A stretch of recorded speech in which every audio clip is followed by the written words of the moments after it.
반갑습니다. 뉴욕 개다리 쌤입니다. 오늘도 함께 해주신 여러분께 대단히 감사드립니다. 이민 생활이라는 게 사실 녹록지 않습니다. 때때로는 사람마다 이유가 있죠.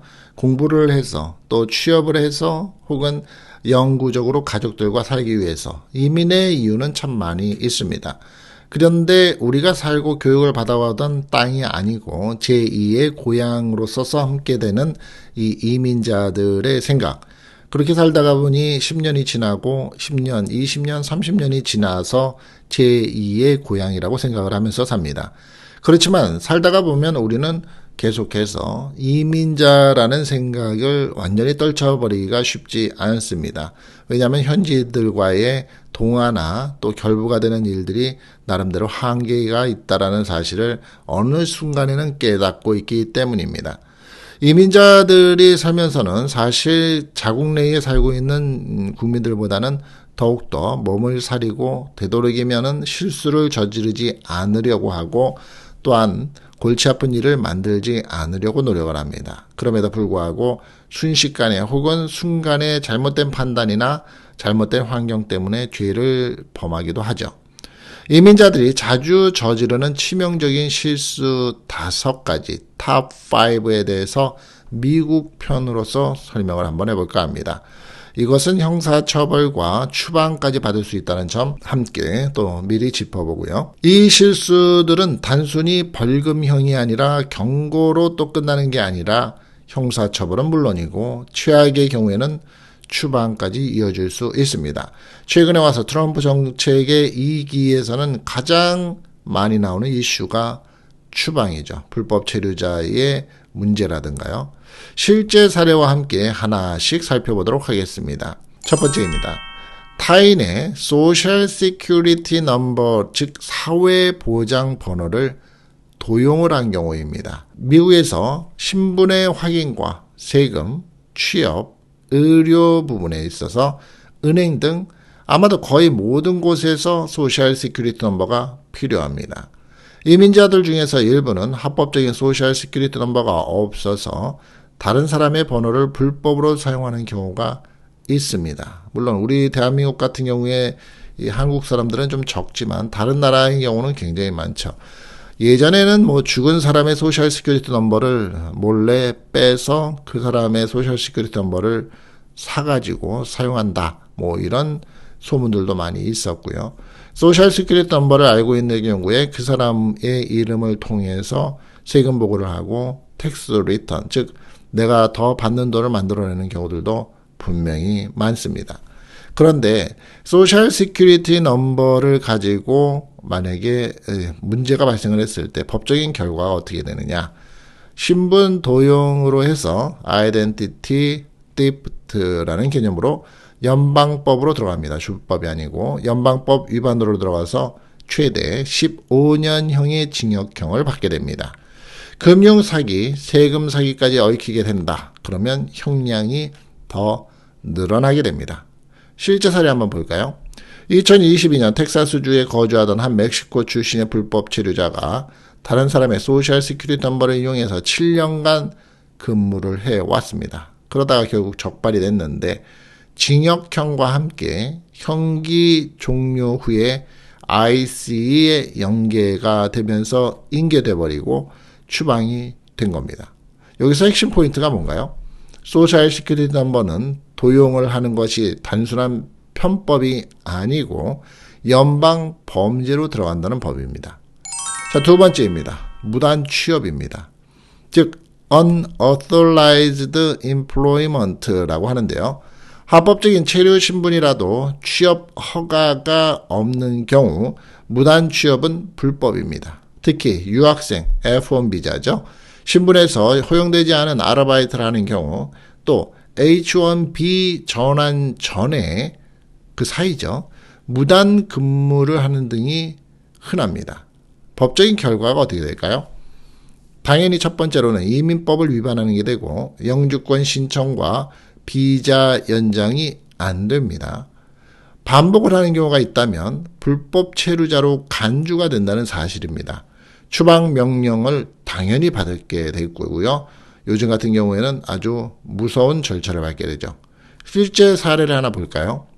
뉴욕에서 유학생 신분으로 식당에서 일을 하던 한 한국 유학생이 I-485 영주권 신청 과정에서 무단 취업한 사실이 드러나서 기각이 되는 일도 있었습니다. 자, 여기서 핵심 포인트가 무엇일까요? 돈 벌려고 잠깐 일하는 게 영주권, 비자 전체를 날려버릴 수도 있다는 겁니다. 세 번째입니다. 음주운전입니다. DUI죠. 미국에서는 음주운전에 대한 처벌이 한국과 비교를 한다면 매우 엄격합니다. 단순 초범이라도 체류 신분에 큰 영향을 미칠 수 있는 거죠. 법적인 결과는 주법, 또 이민법 다 들어가게 되는데요. 주법에서는 벌금과 면허 정지가 되고 구금을 할 수가 있습니다. 이민법에서는 이 도덕성 결함, 이게 상당히 미국에서는 중요하죠. 도덕성 결함이라는 단어, 이 범죄로 분류될 수 있습니다. 그 범죄는 CIMT라고 합니다. 그래서 영주권 심사와 기화에 큰 불이익을 받게 됩니다. 실제 사례 한번 들어보시겠습니다. 캘리포니아에서 음주운전으로 교통사고를 낸 한 영주권자가 가해자 본인은 큰 부상이 없었지만 피해자가 다치면서 중범죄로 기소가 됩니다. 형기를 다 마친 후에는 추방 절차를 받게 됩니다. 여기에서 핵심 포인트는 DUI는 단순 실수가 아니고 영주권, 시민권의 발목을 잡는 범죄로 된다는 사실입니다. 네 번째는 세금 탈루입니다. 이 세금 탈루는, 즉 세금 보고는 미국 거주자라면 신분과 관계없이 의무사항이죠.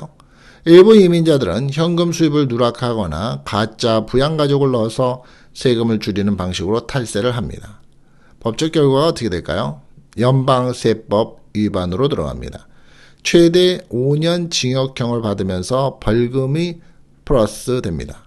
IRS에 만약에 이러한 기록이 남게 되면 이민 절차의 도덕성 결함으로 판정을 받게 됩니다. 자, 실제 사례를 한번 들어보겠습니다. 한 한인 자영업자가 매출을 절반만 신고하다가 IRS의 감사에 적발이 됐습니다. 우리 한국분들 굉장히 조심해야 되는 부분이죠. 벌금 수십만 달러와 함께 영주권 갱신이 거부가 된 일이 있습니다. 여기에서의 핵심 포인트는 뭘까요? 결국 세금 문제는 들통이 난다는 사실입니다. 이민자 신분일수록 치명적이라는 내용입니다. 자, 다섯 번째입니다. 가정폭력입니다. domestic violence인데요. 한국과 달리 미국에서는 가정 내의 폭력이 절대적으로 집안일로 넘어가지 않습니다. 경찰에 신고만 들어가도 체포가 이루어지는 경우가 많기 때문입니다. 법적인 결과가 어떻게 될까요? 폭행, 상해 혐의로서 형사 기소가 되겠죠. 이민법에서는 가정폭력은 추방 사유가 되는 중대 범죄로 들어갑니다. 실제 사례 한번 들어보죠. 플로리다주에서 한국인 남성이 아내와 말다툼 끝에 폭행을 합니다. 이것이 경찰에 신고를 했고 체포가 된 이후에 기소가 됩니다. 그런데 이제 법원의 판결을 받게 되는데 판결 후에 IC에 인계돼서 추방 절차를 진행하게 됩니다. 여기서 핵심 포인트가 뭔가요? 가정폭력은 단순 부부싸움이 아니라 범죄 플러스 추방으로 직결이 된다는 겁니다. 자, 오늘 말씀드린 5가지의 타인의 소셜 시큐리티 도용 부분, 무단 취업 부분, 음주운전, 세금 탈루, 가정폭력, 이 5가지는 많은 이민자들이 가볍게 생각하지만 실제로는 형사처벌과 추방으로 이어질 수 있는 치명적인 실수라는 겁니다. 미국에서 합법적으로 살고 싶으시다면 반드시, 아주 반드시 주의하시기를 뉴욕 기다리쌤 말씀드립니다. 오늘 좀 내용 도움이 되셨습니까? 네, 끝까지 함께해 주신 여러분께 감사드리고요. 이 영상이 도움이 되셨다면 주변 분들한테 많이 알려주시고 공유하시기 바라겠습니다. 감사합니다. 뉴욕 기다리쌤이었습니다.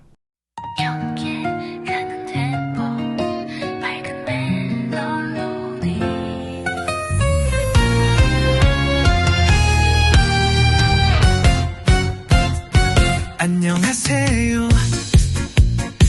기다리쌈이에요. 뉴욕 하늘 아래에서 전해드려요.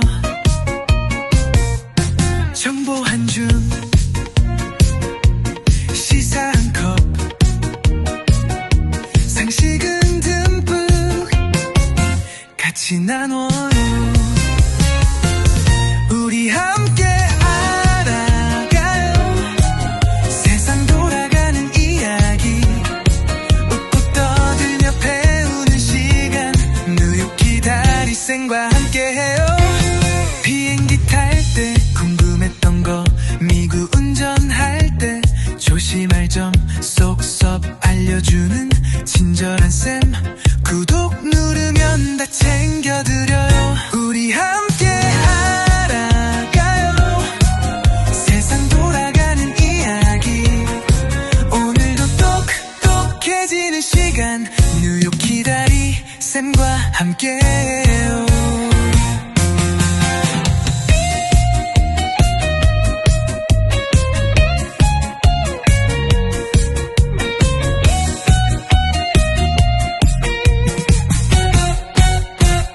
정보, 시사, 생활의 팁 모두 다 함께해요. 뉴욕 기다리쌈.